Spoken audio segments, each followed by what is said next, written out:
नमस्कार, मैं विष्णु शंकर आपके सामने हाजिर हूँ सोच समझकर एक ताज़ा घटना चक्र पर अपने एनालिसिस के साथ। कोरोना वायरस की मार झेल रहे चीन के राष्ट्रपति शी जिनपिंग उम्मीद है इसी हफ्ते आगे अपने मित्र और रूस के राष्ट्रपति व्लादिमीर पुतिन से फ़ोन पर बात करेंगे।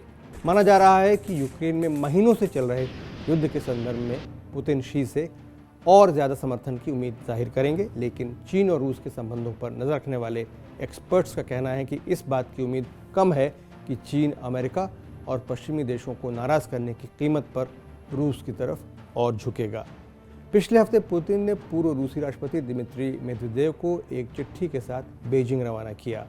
इसी समय चीन के विदेश मंत्री वांग यी ने यूक्रेन के मसले पर अमेरिकी विदेश मंत्री एंथनी ब्लिंकन से फ़ोन पर बात की। फिर पिछले रविवार अपने एक भाषण में वांग ने कहा था कि रूस के साथ चीन की रॉक सॉलिड स्ट्रेटेजिक पार्टनरशिप को और मजबूत करना उनके 2023 की डिप्लोमेटिक प्रायोरिटीज़ में शामिल है। लेकिन साथ ही वांग ने ये जुमला भी जोड़ दिया कि अमेरिका और उसके साथी मित्र देशों के साथ चीन के रिश्तों को पटरी पर लाना भी ज़रूरी है। हांगकांग से प्रकाशित दैनिक साउथ चाइना मॉर्निंग पोस्ट का कहना है कि फरवरी 2022 में रूस यूक्रेन जंग की शुरुआत के बाद चीन और रूस के रिश्ते पहले से ज़्यादा मजबूत हुए हैं, लेकिन चीन के लिए कई वजहों से अमेरिका से संबंधों में आए तनाव को कम करना ज़रूरी है। रूस और यूक्रेन के बीच चल रही जंग को 10 महीने हो चुके हैं और यूक्रेन के पूर्वी और दक्षिणी इलाकों में रूस को घमासान लड़ाई में कई बार हार का सामना करना पड़ा है। उधर यूक्रेन के राष्ट्रपति वोलोदिमीर ज़ेलेंस्की को उनकी अमेरिका यात्रा के दौरान पेट्रियट एयर डिफेंस सिस्टम के साथ साथ भरपूर अमेरिकी सपोर्ट का आश्वासन मिला है। इसी सोमवार को राष्ट्रपति पुतिन ने पूर्व सोवियत रिपब्लिक्स की एक बैठक बुलाई थी, जिसमें उन्हें उम्मीद थी कि इन रिपब्लिक्स के नेता यूक्रेन के खिलाफ रूस का समर्थन करेंगे, लेकिन ऐसा नहीं हुआ और सेंट्रल एशियाई रिपब्लिक्स ने जंग को लेकर कई बातों पर रूस के साथ अलग राय जाहिर की। यूक्रेन के साथ लड़ाई पर चीन का नज़रिया भी रूस के साथ पूरी तरह मेल नहीं खाता है। हालांकि चीन ने अभी तक रूस के आक्रमण की एक बार भी आलोचना नहीं की है और पश्चिमी देशों द्वारा लगाए गए सैंक्शंस का समर्थन नहीं किया है, लेकिन उसने सैंक्शंस से रूस को हो रही परेशानियों को कम करने की भी कोई पहल अभी तक नहीं की है।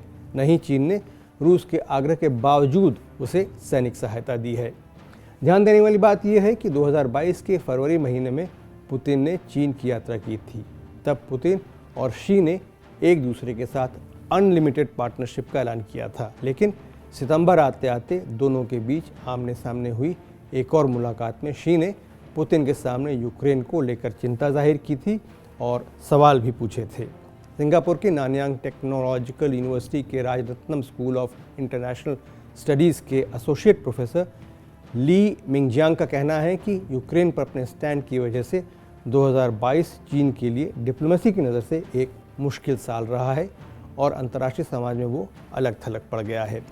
ली के अनुसार अमेरिका ने बड़ी समझदारी से सिक्योरिटी, विचारधारा, अंतर्राष्ट्रीय अर्थव्यवस्था और हाईटेक से जुड़े मसलों पर अन्य देशों के साथ हाथ मिलाकर चलने की नीति जो अपनाई है, उसकी वजह से इन सभी मसलों पर चीन को अपनी विदेश नीति में आदतन तलखी से गुरेज करना पड़ा है।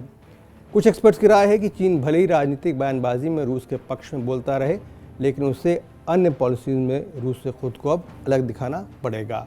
अगर ऐसा नहीं होता है तो अमेरिका उसके साथी मुल्कों से उसकी दूरियां बढ़ती जाएंगी।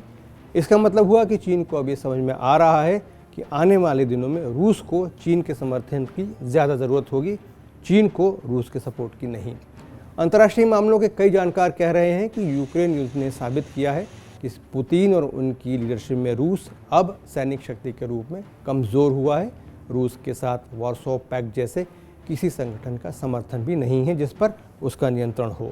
इकोनॉमी की ताकत की नज़र से भी रूस दुनिया की इकोनॉमी का सिर्फ 1% बचा है। हाँ, रूस अभी भी एक ऊर्जा यानी एनर्जी सुपर पावर है, इसमें शक नहीं है, लेकिन जैसे जैसे देश वैकल्पिक ऊर्जा के साधनों का ज़्यादा इस्तेमाल करेंगे, रूस की अहमियत इस क्षेत्र में भी घटती जाएगी।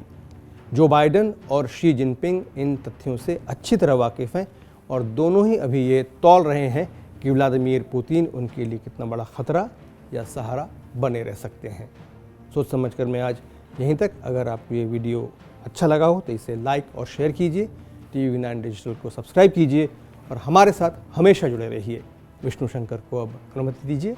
नमस्कार।